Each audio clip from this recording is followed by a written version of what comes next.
তিমিরান্ধস্য জ্ঞানাঞ্জন শলাকয়া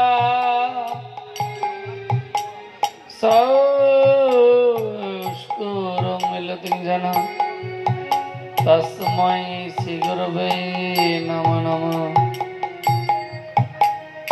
अखण्डमण्डलाकारं व्याप्तं चराचरं तत्पदं तस्थितं येन तस्मै श्रीगुरवे नमो नमः। गुरुर कृपाहि केवलम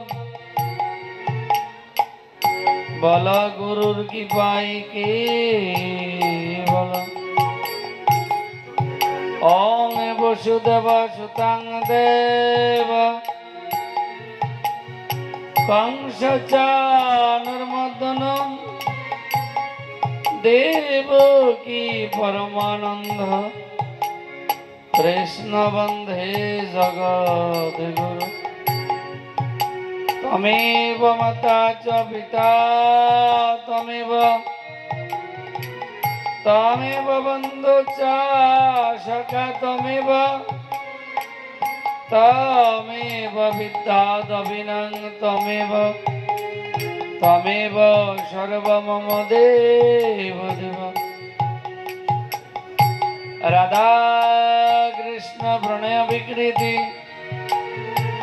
आह्लादिनी शक्ति रश्मा देह गाता देह वेद जय राधे राधे बिंदे वनेश्वरी विश्ववानुसुतां देवी तं प्रणतस्मि हरि प्रिय महावदनाय कृष्ण प्रेम पदायते कृष्णाय कृष्ण चैतन्य नाम्ने गुरुतिशये नमः। हे कृष्ण करुणा सिंधु तुमी दीना बंधु जगत पथे गोपेश गोपिका कांत राधा कांत नमस्तुते। बिंदाय तुलसी देवै पियाय केशवस्तु कृष्ण भक्ति पद देवी सत्यवताय नमः। वंचा कल्पतरुभ्यस्तु कृपा सिंधु भयेव च पतितानां पावनेभ्यो वैष्णवेभ्यो नमो नमः। जय रूप सनातन भट्टरघुना श्रीजीव गोपाल भट्ट दास रघुनाथ। जय गोसाई मुई तार दास सबार पदरेन मरे पंचग्रास। तादेर चरण सेवा भक्तासने बास जनमे जनमे अभिलाष। महाप्रभुर गणेश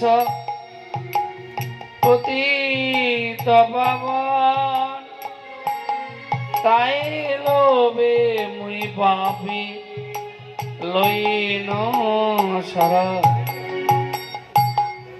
जगाई मादाई हईते मुई पापिष्ट हरीशेर कीट हईते মই লোকেষ্ট মোর নাম শুনে যে তার পাপ মোর নাম লয় যে তার পুণ্য এমন নিগরণ কিবা কৃপা করে একমাত্র নিত্যানন্দ জগত ভিতরে দয়াল নিতাই গৌসীদানাথ প্রেমানন্দে হরি হরি বলম।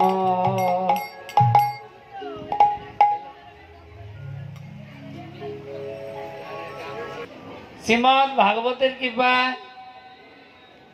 এই ভাগবত আস্বাদন করবার সুযোগ পেয়েছি। শ্রী গুরুদেবের কাছে প্রার্থনা, এই ভাগবতের কাছে প্রার্থনা যেন আমাদের মন স্থির ধীর হয়ে আমরা এই ভাগবত আস্বাদন করতে পারি। গতকাল আমরা অজামিলের জীবনী আস্বাদন করেছিলাম। অজামিল শুদ্ধ পবিত্র বৈষ্ণব ব্রাহ্মণ ছিলেন, কিন্তু এক পতিতার পাল্লায় পড়ে তার সেই পূর্বীর স্মৃতি ভুলে গেলেন। তিনি যে নিষ্ঠার সহিত নারায়ণ শিলার সেবা করতেন, ভগবান নারায়ণের উপাসনায় মত্ত ছিলেন, তার নামে প্রেমে মত্ত ছিলেন, কিন্তু পতিতার সঙ্গ পেয়ে তিনি সবকিছু ভুলে গেলেন। পরবর্তীকালে সাধুর কৃপায় সাধু আশীর্বাদ করে গেলেন যে তোমার গৃহে একজন পুত্র আসবেন, তার নাম রাখবে নারায়ণ। সেই সাধুর কৃপায় সেই পুত্র এলো, আর পুত্র দেখতে এত সুন্দর ছিল, আর সাধু সর্বদাই ওই পুত্রের স্মরণ করতেন। ওই পুত্রকে যে ভালো, আমরা যাকে ভালোবাসি তার সর্বদাই আমরা চিন্তা করি। তাই অন্তিম সময় সেই পুত্রের চিন্তা করতে করতে তিনি যখন চিৎকার করলেন যমদূত দেখে, তখন যম মহারাজ বিষ্ণু ভগবান নারায়ণ তিনি কি করলেন, তার 4 জন দূত পাঠিয়ে দিলেন।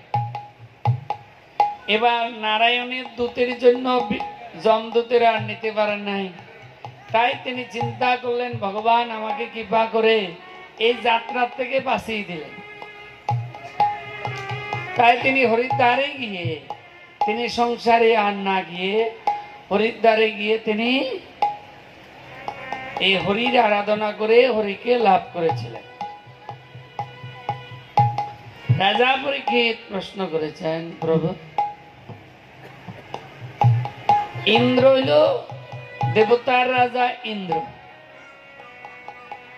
ইনি কি এমন কর্ম করেছিল তার ব্যাধি হলো, এমন ব্যাধি হলো শরীরে দুর্গন্ধ হয়েছিল। তাই তিনি কি করলেন, এক সরোবরের মধ্যে পদ্ম ছিল, সেই পদ্মের মধ্যে বহুদিন ছিল। তখন বলল বেত্রাসুর ছিলেন, এই বেত্রাসুরের পুত্র ছিল তিসিরা ঋষি। এই তিসিরা ঋষি তিনি যজ্ঞ করেছেন কোন এক সময়, কার জন্য, দেবতাদের উদ্দেশ্যে, দেবতাদের যেন বল হয়, দেবতাদের যেন শ্রী বৃদ্ধি পায়। এই মতো অবস্থায়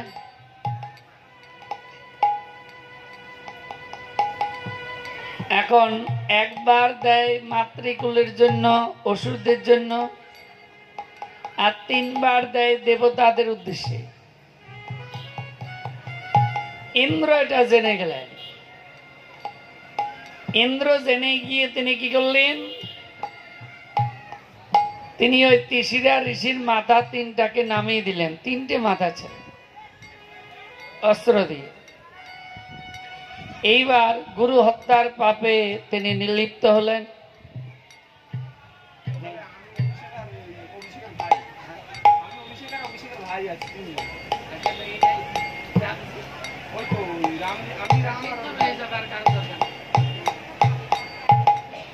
তাই তিশিরা ঋষি তিনি কি করলেন,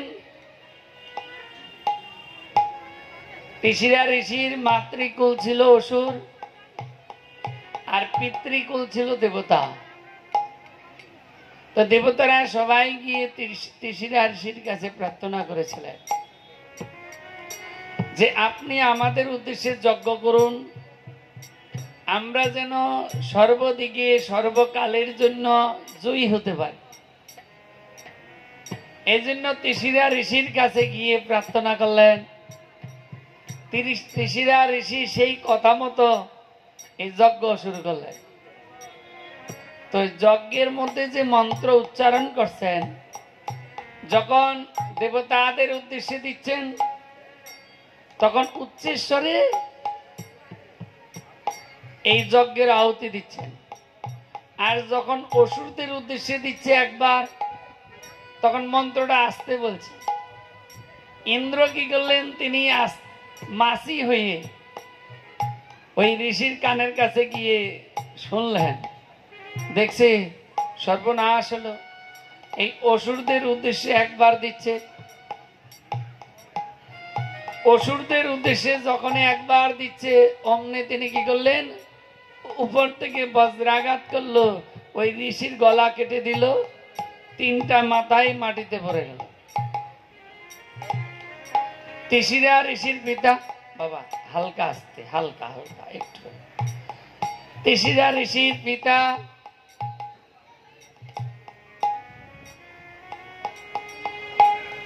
তিনি কি করলেন, 10টা ঋষি, সেই 10টা ঋষি তিনি যজ্ঞ করলেন। যজ্ঞের থেকে এক অসুর সৃষ্টি হলো, সেই অসুরের নাম হলো বেত্রাসুর। বা সেই অসুর তখন জোরহাত করে প্রার্থনা করলেন, আপনি আমাকে সৃষ্টি করেছেন, বলুন আপনার জন্য আমি কি করতে পারি, আপনি দয়া করে বলুন আমি আপনার জন্য আমি কি করতে পারি। তখন বললো, তুমি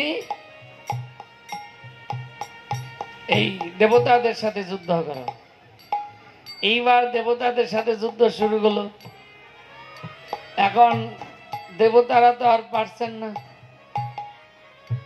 শেষে ওই ব্রহ্মাস্ত্র নিক্ষেপ করে সেই অসুরের মৃত্যু হলো। আর এদিকে ইন্দ্র তিনি আনন্দিত স্বর্গে চলে গেলেন। স্বর্গে গিয়ে আনন্দে আত্মহারা হয়ে সুরা পান করে তিনি অপ্সরাদের সাথে মেতেছিলেন। এই মতো অবস্থায় ইন্দ্রের গুরুদেব বৃহস্পতি গিয়েছিল। বৃহস্পতি যখন সামনে গিয়ে উপস্থিত হলেন, গুরুদেবকে সম্মান করেন নাই। এই গুরুদেবকে যখনই সম্মান করেন নাই, গুরুদেব ওই স্থান পরিত্যাগ করে চলে গেলেন।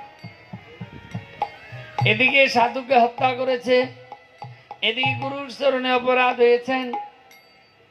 এখন সেই অপরাধের ফলে তার সর্বাঙ্গ দুর্গন্ধ হয়ে গেল। স্বর্গে দেবতারা সবাই পালিয়ে গেলেন, অসুররা আবার স্বর্গ দখল করলেন। এখন দেবতারা সবাই ব্রহ্মার চরণে প্রার্থনা করলেন। ব্রহ্মা নারায়ণের চরণে প্রার্থনা করেছেন, হে প্রভু তুমি একটা উপায় বলো যাতে দেবতারা আবার স্বর্গরাজ্য ফিরে পায়। নারায়ণ বলছে, দেখো শিক্ষা গুরু রূপে বরণ করেছিল তিশিরা ঋষিকে, সেই গুরু হত্যার পাপ। এদিকে দীক্ষা গুরুদেব তিনি গিয়েছিলেন স্বর্গে, তাকে অসম্মান করেছিলেন। এই মতো অবস্থায় কোনো উপায় আমি দেখছি না।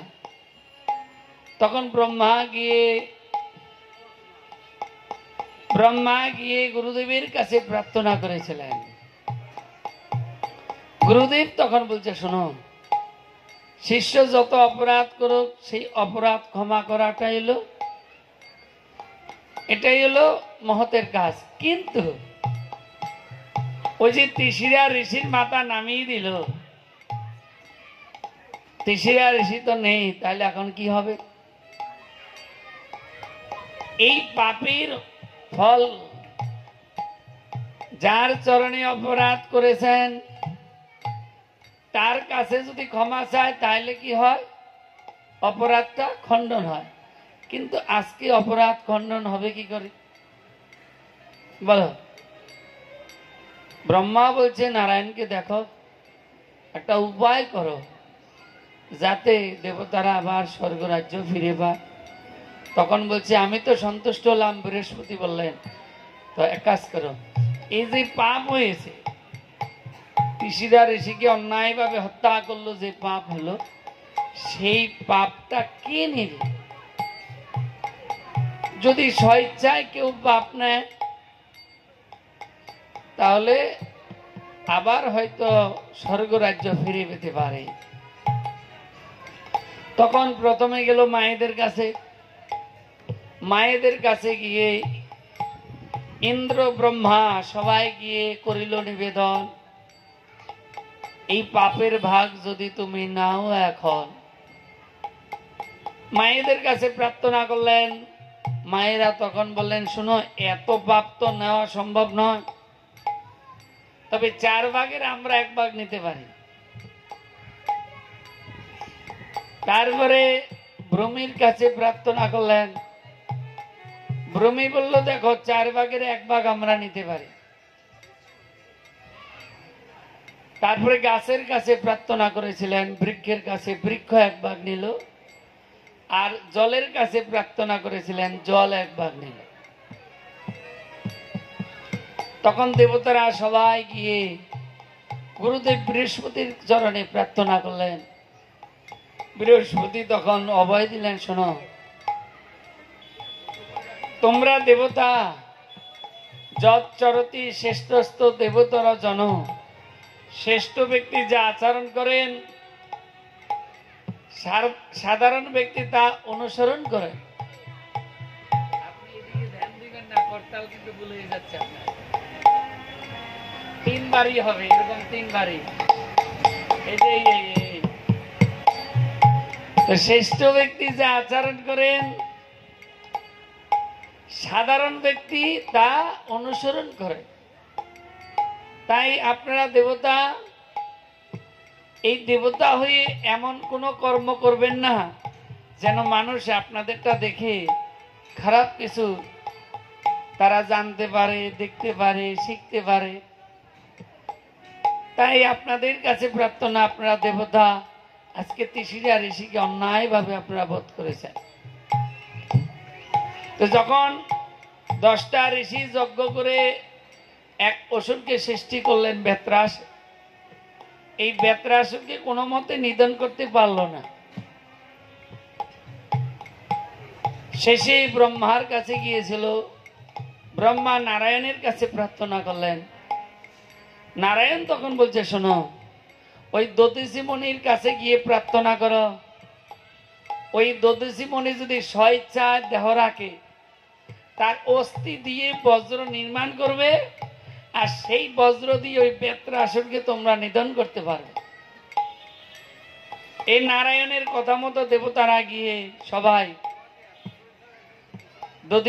দধিসি মণির কাছে প্রার্থনা করলেন। আর দধিসি মণি তখন বলছে, দেখো, তোমরা দেবতা, দেবলোকে থাকো, তোমরা প্রণম্য, তোমরা কেন আমার কাছে করজোরে প্রার্থনা করছো, আমাকে প্রণাম করছো কেন? কোনো কিছু যদি আমরা ভালো পেতে চাই তাহলে করজোরে প্রার্থনা করলে তাড়াতাড়ি সেটা পাওয়া যাবে। তাই আজকে সেই দধিসি মণির কাছে যখন প্রার্থনা করলেন, দধিসি মণি বললেন, দেখো, আমি সাধারণ একজন মানুষ, আর তোমরা দেবলোকে থাকো, তোমরা দেবতা, তাই তোমাদের কাছে প্রার্থনা, করজোর ছেড়ে দাও, এমনি মুখে কথা বলো। তো বললো, আপনি দয়া করে যদি জীবের কল্যাণের উদ্দেশ্যে আপনি দেহের থেকে প্রাণটা ছেড়ে দিন, তাহলে আপনার এই অস্থি দিয়ে আমরা বজ্র তৈরি করব, সেই বজ্র দিয়ে বেত্রাসুরকে আমরা নিধন করতে পারব। এটা নারায়ণ উপদেশ করলেন। নারায়ণের কথা শুনি দধিচি মুনি তিনি চিন্তা করলেন, আমার এই দেহ যদি মানুষের সেবায় লাগে তাহলে কি হবে? আমার জন্ম সার্থক হবে, মনুষ্য জন্ম সার্থক হবে। তাই দধিচি মুনি যোগবলের দ্বারা তিনি ভগবানের চিন্তা করতে করতে তিনি দেহ ছেড়ে দিলেন। সেই দেহের থেকে অস্থি নিয়ে বজ্র নির্মাণ করলেন, আর সেই বজ্র দিয়ে বেত্রাসুরকে নিধন করলেন। এদিকে দেবতারা ব্রহ্মা সমেত গিয়ে গুরুদেবের কাছে প্রার্থনা করেছিলেন, বৃহস্পতির কাছে। গুরুদেব তখন ক্ষমা করলেন। ইন্দ্রের ওই যে ব্যাধি হয়েছিল দুর্গন্ধ পচা, সেটা ইন্দ্র আজকে সেই ব্যাধি থেকে তিনি আজকে ভালো হলেন। রাজা পরীক্ষিত প্রশ্ন করেছেন, হে প্রভু, যারা হরির নাম করেন সর্বদা, যারা শ্রী হরির ভক্ত, তাদের মনের মধ্যে কি দুর্বাসনা থাকে? দুর্বাসনা বলতে সংসারে আমরা যা পাই, এই পৃথিবীতে আমরা যা দেখতে পাই, এটা এলো আমরা মনে করি এটা ভালো, এটা আনন্দদায়ক, কিন্তু না, এই পৃথিবীতে যা আছে সবকিছু আমাদেরকে দুঃখ দেয়। গীতায় লেখা আছে, যা কিছু মানুষ আশা করে, সেই আশা যদি কোনো রকম ব্যাঘাত ঘটে তাহলে কি হয়? ক্রোধ জন্মায়। আর ক্রোধ হতে মানুষের মাথা বিগড়ায় যায়, আর বিগড়ায় গেলে বুদ্ধি নাশ হয়, বুদ্ধি নাশ হলে বিনাশ ঘটে। তাই যারা সাধু তারা এই পৃথিবীর প্রতি কোনো কিছু আসক্তি রাখেন না। আমার মতো অল্প বুদ্ধি ব্যক্তিগণ আমরা অল্পতে সব কিছুর প্রতি আমরা ভালোবাসি এবং আসক্তি রাখি, যার জন্য আমাদের পদে পদে বিপদ, পদে পদে সমস্যা, পদে পদে জ্বালা, পদে পদে দুঃখ। তাই আজকে রাজা পরীক্ষিত প্রশ্ন করলেন, যারা হরির নাম করেন সর্বদা, তাদের মনের মধ্যে কি কোনো বাসনা থাকে? তখন বলল, চিত্রকেতু রাজা ছিলেন। এই চিত্রকেতু রাজা তিনি বিবাহ 1-2 করতে করতে 1 কোটি বিবাহ করেছিলেন। তার কোনো পুত্র সন্তান ছিল না। একদিন অঙ্গিরা ঋষি আর দেবর্ষি পাদ চিত্রকেতু রাজার রাজপ্রাসাদে উপস্থিত হলেন। তাদের এত সুন্দর সেবা দিয়েছে, তারা সেবায় সন্তুষ্ট হয়ে গেল। তখন প্রার্থনা করেছেন, সাধুর কাছে প্রার্থনা করছেন। রাজা করিল নিবেদন, মনের বাসনা আপনি করেন পূরণ। বহু পত্নী কিন্তু আমার নাই পুত্র ধন, কি উপায় আছে বলুন এখন।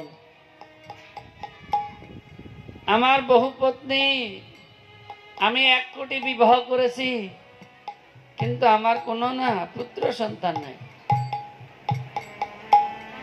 তখন দেবশ্রীপাদ বলছে, দেখো, কার ধন কার পুত্র এই সংসারে, পুত্র কন্যা শুধু দিবানিশি জ্বালা ভোগ করে। কার ধন আর কার পুত্র এই সংসারে, এই পুত্র কন্যার জন্য দিবানিশি জ্বালা মানুষ ভোগ করে। আজকে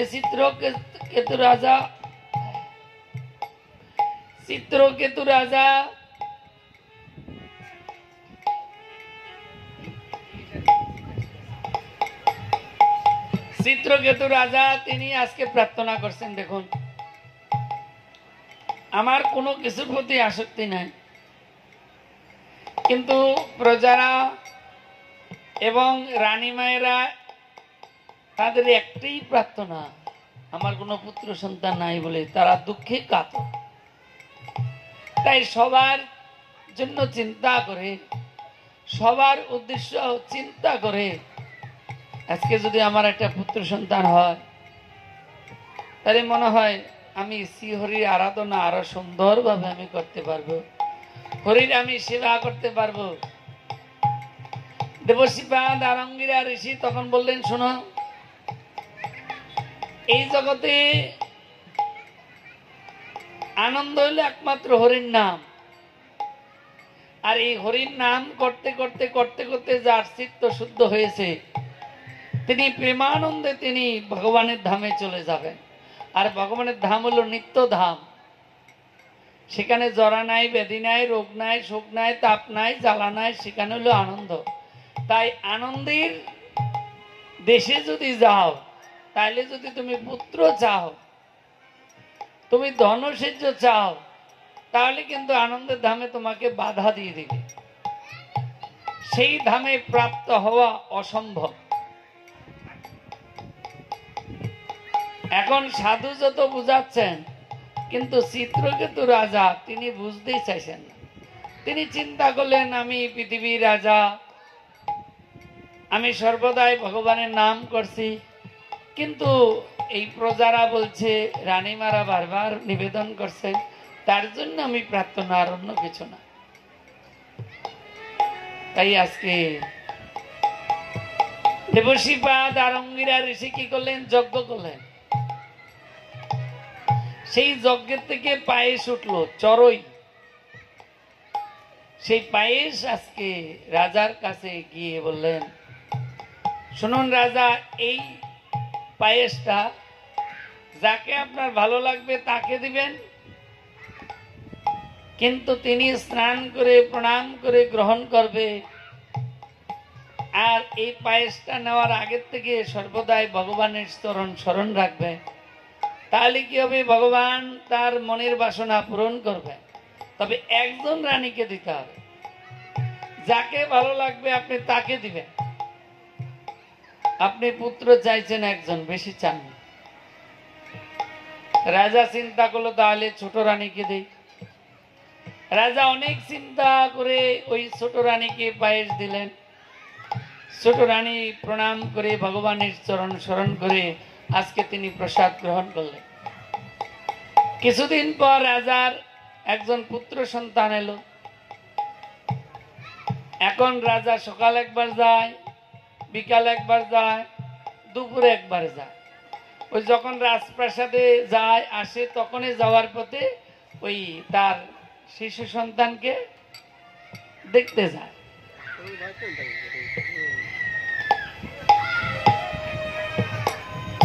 আজকে হ্যাঁ হ্যাঁ হ্যাঁ, এই যে এবার হচ্ছে তিনবারই হবে। এইদিকে মন দিলে কিন্তু হবে না। আজকে রাজা তিনি কি করলেন, আমাদের এখানে একটা বাড়ি ভুল হইলে কিন্তু আমি কথা বলতে পারবো না, এটাই সমস্যা। তাই আজকে রাজা কি করছেন, তিনি কিন্তু কোন রানীকে যে বেশি ভালোবাসে তা না, সকল রানীকে সমান দেখেন। কিন্তু তিনি তার যেহেতু এতদিন পরে পুত্র সন্তান আসছেন, এই পুত্র হলো জগতের আলো, এই পুত্র হলো জীবের কল্যাণের জন্য। তাই আজকে রাজা কি করলেন, সকাল একবার, দুপুর একবার, বিকাল একবার যায়, কখনো রাত্র যায় পুত্রকে দেখতে। মাগো, এই মতো অবস্থা সবাই ভাবছে কি ওই ছোট রানীকে বেশি ভালোবাসে। তাই সবাই মিলে এখন একটা মিটিং করলো, আর সবার মনের মধ্যে হিংসা উদয় হলো। এবার সবাই চিন্তা করলেন ওই বাচ্চাটাকে মেরে ফেলতে হবে, ওই বাচ্চাটার জন্য ছোট রানীকে বেশি ভালোবাসে। আসলে কিন্তু তা না। আজকে রাজা কি করলেন, তিনি পুত্রকে পেয়ে আনন্দে আত্মহারা, আর এইদিকে সবাই মিলে ওই ছোট রানীর দাসীকে ডাকলেন। দাসীকে ডেকে বলছে, শোন, হয় তুই মরবি, আর নাহলে ওই ছোট রানীর সন্তান মরবে। বলে এটা হঠাৎ এই কথা উদয় হলো কেন? বলে শোন, বেশি কথা বলবি না, ওই ছোট রানীর ছেলেকে তোর মারতে হবে, আমরা বিষ দিয়ে দেবো, আর বিষ এক ফোঁটা মুখে দিয়ে দিবি, আর নাহলে তোর মৃত্যু হবে। কি করবি বল? দাসী চিন্তা করলো আমি কেন মরবো, তাই দাসী কি করলেন, ওই বিষ নিলেন। বিষ নিয়ে ছোট রানী পরদিন সকালবেলায় যখন স্নান করতে গিয়েছে, তখনই ওই বিষটা ছোট রানীর পুত্রের মুখে দিয়ে দিলেন।